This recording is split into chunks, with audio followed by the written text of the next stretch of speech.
Welcome to another episode of The Art of Braids. I'm your host, Karen Tenard. Let's get on with the show. Hi. Okay, so I wanted to dive into this topic and get some backstory on the history of braids and what has been within, our culture and the community. When I'm gonna speak over on my experience, when I got my first braids, my mom did it, and it was so good. I don't remember my mom at all hurting me. She was very gentle when it came to my hair, and I think that's what where I got that from. However, that wasn't my entire experience. So that's probably why I never ran away from braids, even though I've had a bad experience. The problem was, what was good is that my first experience was not a bad experience. And many times right now, a lot of people go through that bad experience. I remember sitting in front of my mom and getting my hair braided, and she would have little barrettes and bobos in a tin can. I don't know if y'all know the tin can that had the cookies. Is different assorted cookies inside of it. Once it's done, we use that for storage of barrettes.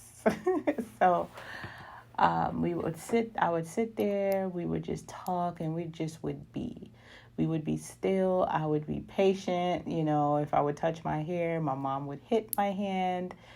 And, I learned to sit and wait till I was done. That was what, an indirect or unspoken rule that was happening as I got my hair done. A lot of people can relate where they got their hands hit while they were trying to see, are you done? Because it's taking so long. But I think hindsight, we're looking at the benefits it was as a child to get their hair braided from a parent or just anybody. When you get your hair braided by someone, you build a connection, a form of I would say sisterhood, but men braid too. So a friendship, like a bond with someone who's braiding your hair. And when you do lose that,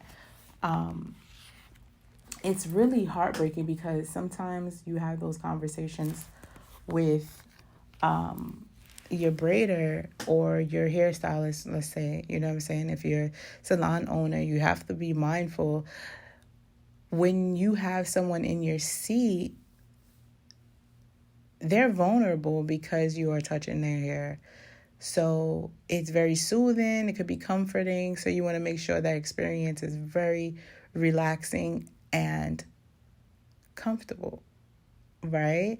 A lot of people don't realize it. They kind of miss the mark there, because you're building a connection. You're just like, oh, well, I'm just a stylist. No, you're really not. You become the therapist when you're touching someone here, and you have to be wise and not give people advice that you wouldn't take yourself. Or just, I know in cosmetology school or beauty school, they taught us that people are going to ask you for your advice. It is very, very necessary to not give them advice, telling them what to do, because you can hurt yourself in the long run by expressing something. And yes, you might mean well, and there are good intentions, but if it results in that client being hurt or them coming after you because you said something that they followed and it just wasn't right. You know what I'm saying? You want to be mindful of all of those things by just keeping your focus on the person's hair, and braiding it. Like, as far as the history, like, right, the history of braids and how we designed and how in the African culture, when they did braid, it was very specific to the tribe that they were in, right? Like, you there was a certain pattern that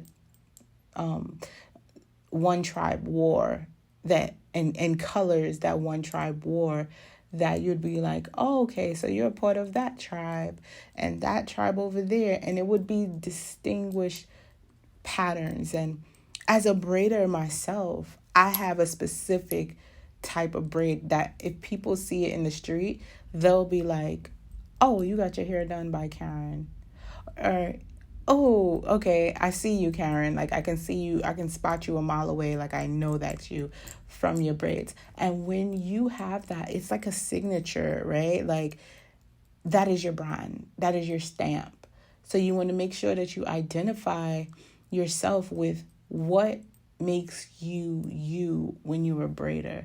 You shouldn't, I mean, everybody braids differently. Not everybody braids the same. Everybody has like a specific thing that they identify with. And if you want to create that, learn your history.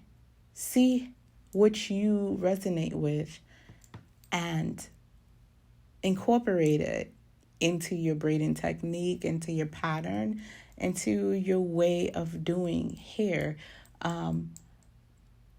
We don't know where we're going unless we know where we've been. So that is a piece of advice I would give you in the history of braids. It has always been a major part within our history and our culture and how we connect with each other all the time. If you see how people share love is through braiding. When a guy and a girl is dating, back when I was younger, that was how boyfriend and girlfriends did. Like, you sit in between your girlfriend's legs, and you get your hair braided. That's what the guys would do. My boyfriend would sit in front of me, and we would be close. It was a form of intimacy when you think about it. Like, braiding, sitting there and allowing someone to grease your scalp and massage and just create these amazing designs on your hair. That is trust, that is patience, that is quality time, that is the love language of touch. It's just the energy, having the conversation while you're talking, and they're touching your leg and you're touching their head. It's a form of intimacy and connection. And then it's not any type of perversion in it. It's just an act of service. Oh, wow. The history of braids. Thank you so much for tuning in. Make sure that you subscribe to The Art of Braids and listen in for some more. It's your girl, Karen. Can't wait to hear from you.